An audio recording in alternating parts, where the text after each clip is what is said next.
All right, let's talk about a hero of the American Revolution you probably didn't spend enough time on in history class. George Rogers Clark.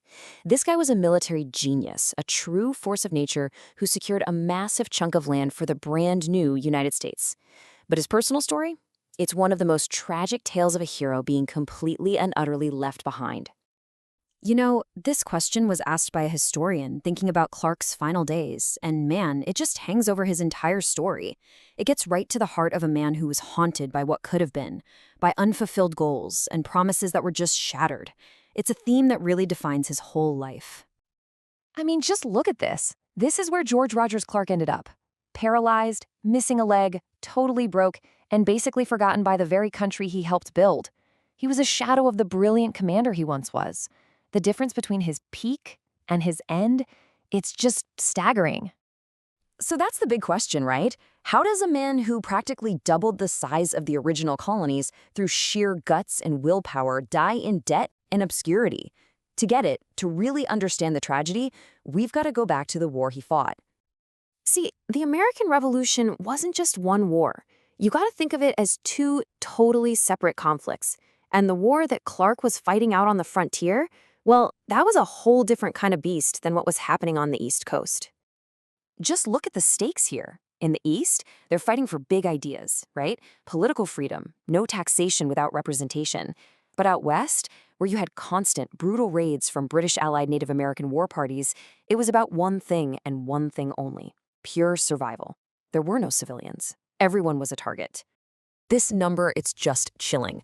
By 1777, the Kentucky settlements had been hit so hard that there were fewer than 150 fighting men left to defend everybody.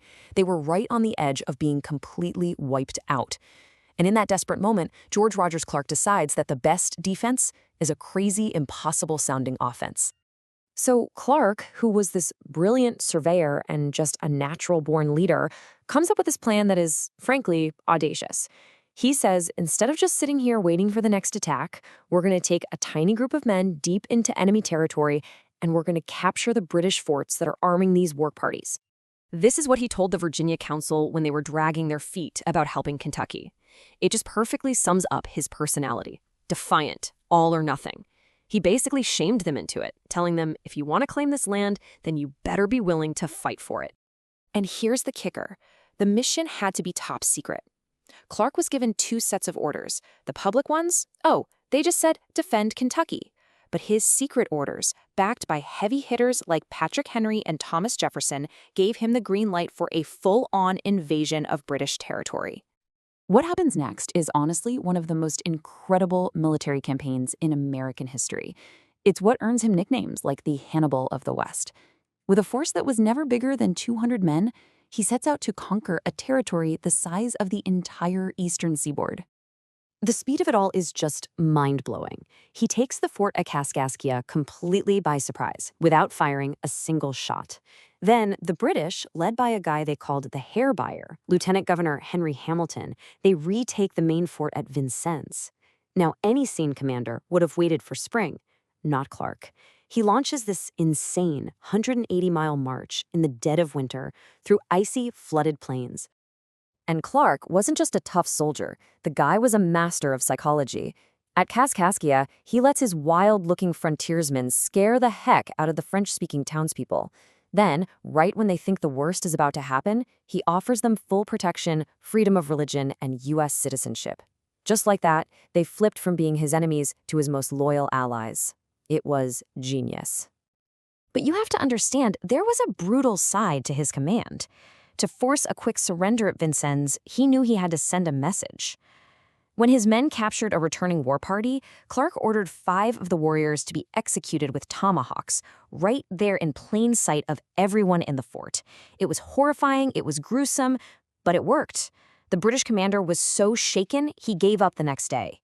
So Clark is at the absolute top of his game. He's not even 27 years old. He's conquered this huge territory, and he hasn't lost a single man in a fight. But this incredible moment, the absolute peak of his life, is exactly what would lead to his own personal ruin. This is how much money Virginia gave him for the entire war. 1,200 pounds. It was absolutely nothing. Nowhere near enough. So Clark did what he had to do. He paid for the war himself, signing IOUs, putting his own name on the line, assuming, of course, that the state of Virginia would eventually pay him back. They never did. Because of lost paperwork, political games, you name it, Virginia refused to honor the debts. So the creditors came for Clark personally. The man who won the entire Northwest for Virginia was forced to sell off his own lands just to pay the state's bills. He was financially destroyed by his own victory. The years that followed were just a slow, painful slide. He was drowning in debt, there were rumors of heavy drinking, and he was living in a little log cabin. Then, in 1809, the unthinkable happens. He has a massive stroke that paralyzes one side of his body. He falls helpless into his own fireplace, and his leg is just horribly burned. And this just shows you the kind of man he was. The leg got infected, and it had to be amputated. This is 1809, there's no anesthetic. He's about to endure a 2-hour surgery with a saw, and his only request is for military fifers and drummers to play outside. A final salute while a piece of him was literally being cut away. It's unbelievable. A full 3 years after that nightmare, Virginia finally decides to recognize its hero. And what's their grand gesture? A fancy sword and a pension of $400 a year. It was an insult. Decades too late to fix his finances or his health. He'd spend his last years living at his sister's place, being looked after by his family. And here it is, the ultimate crushing irony. Today, if you go to Vincennes, Indiana, you'll find this huge, beautiful national memorial celebrating Clark's victory. It's a monument to the nation he helped create. But the man himself? He was abandoned by that nation, left to die broke and in pain. So that's what we're left with. How do we remember this story? Is it about the glorious conquest that secured the American frontier? Or is it about the profound, personal tragedy of a hero who gave absolutely everything he had and got nothing but a broken promise in return? The story of George Rogers Clark forces us to see that sometimes those two things are one and the same.